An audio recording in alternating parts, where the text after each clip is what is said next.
Hello बच्चों, कैसे हो सब लोग।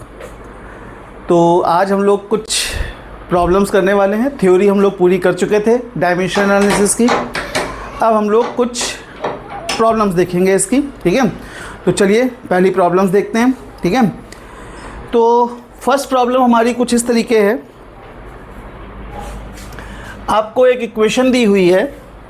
इक्वेशन है आपकी velocity is equals to under root pressure upon x. So you have to find the dimension of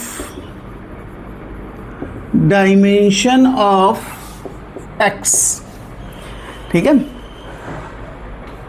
तो एज यू नो कि क्या है आपका velocity is equals to under root pressure upon X. तो होमोजेनिटी का principle क्या कहता है कि आपकी जो लेफ्ट हैंड साइड की डायमेंशन है वो राइट हैंड साइड की डायमेंशन के बराबर होनी चाहिए। तो जो मतलब वेलोसिटी की जो डायमेंशन है वो आपकी इस पूरे की डायमेंशन के बराबर होनी चाहिए। तो वेलोसिटी की सबसे पहले हम LHS की डायमेंशन फाइंड करते हैं। LHS की डायमेंशन हमारे पास क्या हो जाएगी, वेलोसिटी की डायमेंशन पता है आपको LT⁻⁻1। अब जरा RHS में हमारे पास प्रेशर की डायमेंशन क्या है। प्रेशर की डायमेंशन हो जाएगी हमारे पास ml-1 T-2। x की डायमेंशन हमको फाइंड करनी है। तो क्या हो जाएगा आपका, रखते हैं इसको दोनों को यहाँ पर। क्या हो जाएगा, दोनों की डायमेंशन को हमने यहाँ पर रखा।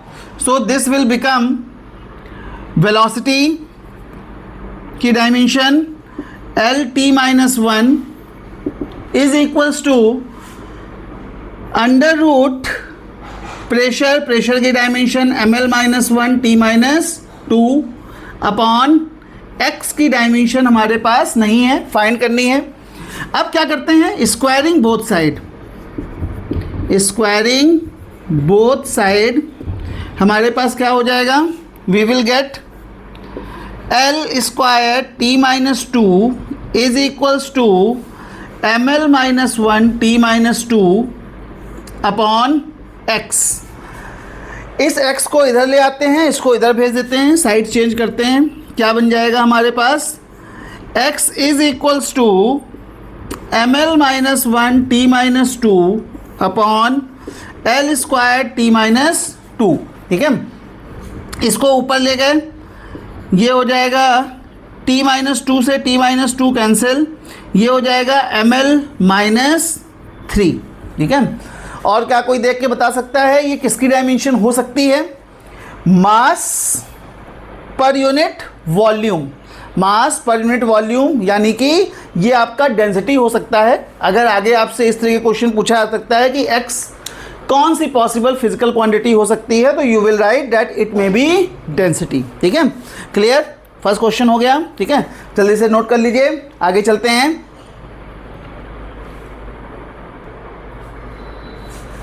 Now question number 2। Question number 2 आपका वॉन डेर वाल इक्वेशन दी हुई है, P + A/v² into V - B is equals to RT, ठीक है। आपको A एंड B की डायमेंशन फाइंड करना है। Find the dimensions of A and B, ठीक है। तो अब आपके पास अगर आप ध्यान से देखें, होमोजेनिटी का प्रिंसिपल क्या कहता है। होमोजेनिटी का प्रिंसिपल ये कहता है कि only same type of dimensions can be added and subtracted, ठीक है। तो देखिए क्या हो जाएगा आपके पास, जो P की डायमेंशन है we can write dimension of P is equals to dimension of a by v square and dimension of v is equals to dimension of b। ठीक है, तो बस यहाँ से सॉल्व कर लीजिए। ठीक है, P इज प्रेशर, P क्या है इस इक्वेशन में, वंडर वॉल इक्वेशन की हम बात करें तो इस इक्वेशन में P क्या है, P is pressure and V is volume, R आपका पता है, आपको गैस कांस्टेंट होता है, T is temperature.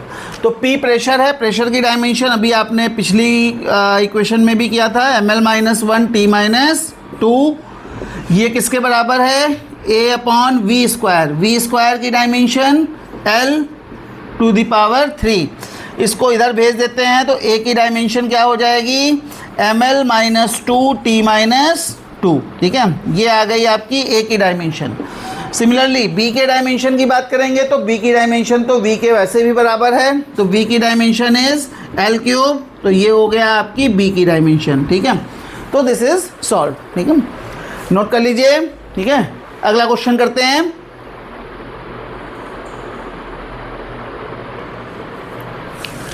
Next question है आपका, that is check the correctness of relation tau is equals to I into alpha. ठीक है, जहां पर टाउ आपका क्या है, torque, I is moment of inertia, घबराना नहीं है, ये सब चीज़ें आप आगे पढ़ेंगे, and alpha is angular momentum. अभी आपको सिर्फ डायमेंशनल एनालिसिस पे ध्यान रखना है। ठीक है, जो खासकर 11th के बच्चे हैं, अभी सिर्फ आप डायमेंशनली इस चीज़ को देखिए। फॉर्मूला आपको थोड़ा सा याद करना पड़ेगा इनका, अगर इस तरह की चीज़ें आपकी आ जाएंगी, और जब तक आपके ये एग्ज़ाम होंगे, ठीक है, फाइनल एग्ज़ाम होगा, तो आप सारी चीज़ें ये पढ़ चुके होंगे। ठीक है, तो बहुत ज़्यादा घबराने वाली बात नहीं है इसमें। और वैसे भी मैक्सिमम का फॉर्मूला हम आपको बता ही चुके हैं। टॉर्क का फॉर्मूला क्या होता है, कौन बताएगा? टॉर्क का फॉर्मूला होता है फोर्स इनटू परपेंडिकुलर डिस्टेंस, यानी कि सिंपल भाषा में आप कह सकते हैं कि फोर्स इनटू डिस्टेंस। फोर्स की डायमेंशन mlt-2। अब तो आपको ये बिल्कुल याद हो जानी चाहिए, फोर्स की डायमेंशन आप इतनी बार कर चुके हैं, फोर्स आपको याद हो जाना चाहिए। ठीक है, अच्छा, डिस्टेंस इज एल हो गया, तो ये बन जाता है आपका ml²t-2।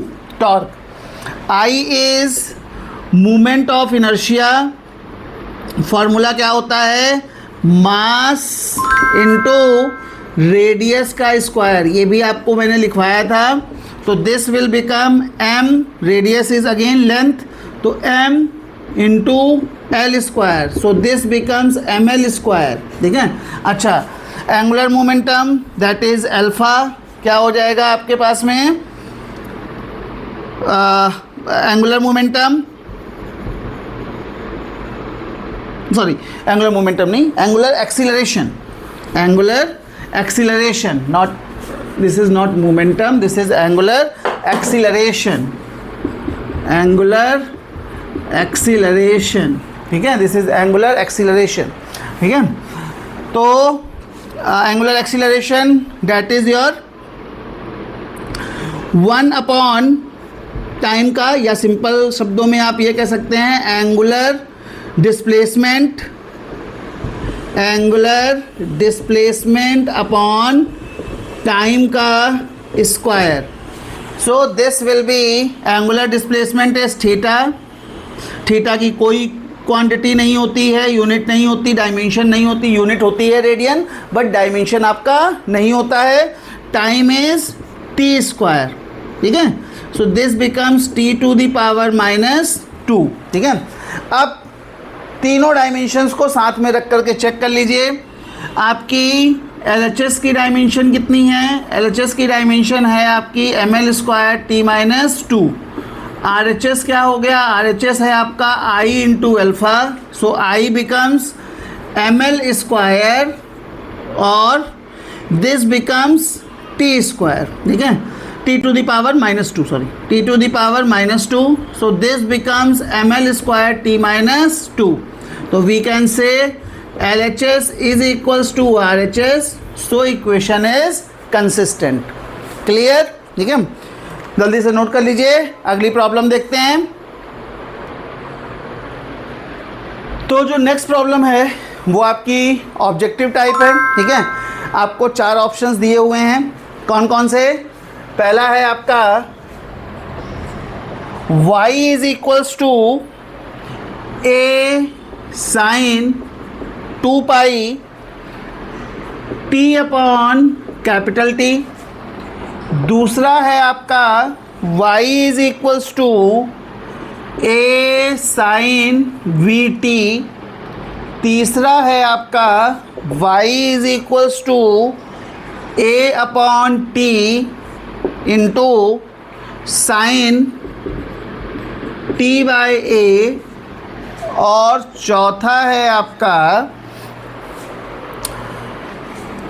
y is equals to a by √2 into sign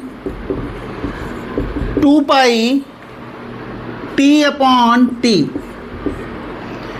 plus cos 2 pi t by t. आपको ये बताना है कि इनमें से कौन सा रिलेशन जो है वो आपका इनकरेक्ट है. तो सबसे पहले आपको ये चीज़ देखनी है कि इनका मतलब क्या है. इक्वेशन ये आपकी बेसिकली डिस्प्लेसमेंट इक्वेशन है. मैं फिर कह रहा हूँ, इस चैप्टर में आप जो भी क्वेश्चंस कर रहे हैं उनको देख करके घबराना नहीं है. ये सब चीज़ें आप आगे पढ़ेंगे, कमिंग चैप्टर्स में आप पढ़ेंगे, ठीक है. तो आपको बिल्कुल भी यहाँ पर परेशान होने की ज़रूरत नहीं है, ठीक है. तो देखिए y क्या है, y इज डिस्प्लेसमेंट, इसे हम लोग बोलते हैं डिस्प्लेसमेंट इक्वेशन, ठीक है. अच्छा, a इज एम्पलीट्यूड, a कहलाता है एम्पलीट्यूड. ये आप 10th में पढ़ करके आए हैं. एम्पलीट्यूड क्या होता है? जब भी कोई पार्टिकल वाइब्रेट करता है तो किसी एक साइड पर जो उसके इस तरीके का कर्व बनता है, जो ऐसा कर्व बनता है इस तरीके का, तो ये जो मैक्सिमम डिस्प्लेसमेंट होता है ऑन आइदर साइड, ये कहलाता है उसका एम्पलीट्यूड. ठीक है, क्लियर. अभी इतना याद रखना है, ठीक, घबराने की बात बिल्कुल नहीं है, ठीक है. अच्छा, तो और T is instantaneous time, small T, और कैपिटल टी आपका टोटल टाइम है, ठीक है. अच्छा, चलिए तो अब देखते हैं सबसे अब कौन सी हमारा इसमें इनकरेक्ट रिलेशन है, ये आपको देखना है. तो ध्यान से देखिए, ये वाला जो पार्ट है किसी भी इक्वेशन में, ये जो पार्ट है किसी भी इक्वेशन में, ये बेसिकली क्या रिप्रेजेंट कर रहा है? एंगल रिप्रेजेंट कर रहा है. और वैसे भी आपको पता है, ये आपने पढ़ा हुआ है कि किसी भी ट्रिग्नोमेट्रिकल फंक्शन की कोई भी डायमेंशन नहीं होती है, यानी कि इस पूरे की डायमेंशन तो नहीं होगी, इधर भी नहीं होगी, इसमें भी नहीं होगी, इसमें भी नहीं होगी, ठीक है. तो यानी अब आपको क्या चेक करना है? सिर्फ चेक ये करना है y इज डिस्प्लेसमेंट, डिस्प्लेसमेंट मतलब लेंथ, ठीक है. तो इसकी डायमेंशन l, एम्पलीट्यूड, ये भी आपका मैंने क्या बताया? डिस्प्लेसमेंट ऑन आइदर साइड, ठीक है, डिस्प्लेसमेंट ऑन आइदर साइड, तो ये भी आपकी बेसिकली लेंथ, तो इसकी भी डायमेंशन लेंथ. इसकी कोई डायमेंशन है नहीं, तो यानी length is equals to length, यानी कि ये इक्वेशन तो आपकी करेक्ट है. सिमिलरली यहाँ पर आए, इसकी y की डायमेंशन l, a की डायमेंशन l, दोनों मतलब क्या है? Relation is correct. यहाँ पर आते हैं, क्या हो जाएगा? y की डायमेंशन l, a की डायमेंशन l, ये आपका टोटल टाइम, इसकी डायमेंशन हो गई t, यानी ये क्या बन गया आपका? This is LT minus 1. एक तरफ L है, एक तरफ LT माइनस 1 है, यानी कि ये आपका इनकरेक्ट है, ठीक है. इसको भी चेक कर लेते हैं. इसकी कोई डायमेंशन है नहीं, a की y की डायमेंशन l, a की डायमेंशन l, और √2 की कोई भी डायमेंशन नहीं होगी, यानी कि क्या हो गया आपका? l is equals to l, यानी कि ये भी आपका करेक्ट है. यानी आपका आंसर क्या आ गया? आंसर इज थर्ड, ठीक है. इस पे और हम ऑब्जेक्टिव क्वेश्चन जो है वो हम अभी नेक्स्ट क्लास में या हो सकता है उसके बाद वाली क्लास में हम लोग करेंगे, ठीक है। उसका भी वीडियो आएगा आपके पास में, तो वो भी आप देखेंगे, ठीक है। चलिए जल्दी से नोट करिए। तो बच्चों, ठीक है, ये अभी आपके 4 प्रॉब्लम्स थी, ठीक है, जो हमने अभी की हैं, ठीक है। आज की क्लास यहीं तक रखते हैं, इसके बाद मिलेंगे हम लोग नेक्स्ट क्लास में। Till then, bye bye. Don't forget to like and subscribe.